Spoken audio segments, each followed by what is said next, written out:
Magandang araw po sa inyong lahat. Ito po ay isa pang report na aking ginagawa upang malaman ng taong bayan kung ano na ang nangyayari tungkol sa mga flood control na kaso na naging iskandalo. At kung ano ang mga ating nagawa upang mapanagot ang mga may kagagawan nito. Kaya nais kong i-report na ang ombudsman formal nang naghain ng kaso laban kina Saldico at iba pang 17 individual batay sa mga ebidensyang iniakyat ng ICI at saka ng DPWH.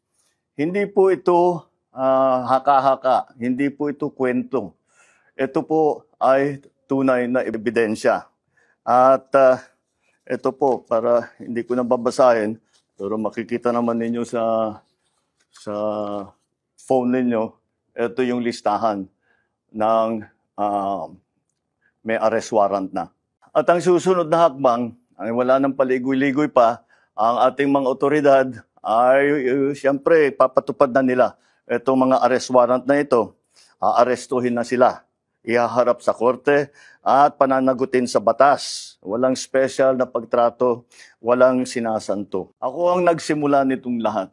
Ako ang magtatapos. Kaya't asahan po ninyo na wala pong tigil itong aming ginagawa. At kahit na parang napakatagal ang dumaan na panahon, ako'y nagpapasalamat sa pasensya ng ating mga kababayan. Ngunit nagbunga na ng resulta ang mga pasensya ninyo. Maraming salamat po. Magandang araw po sa inyo.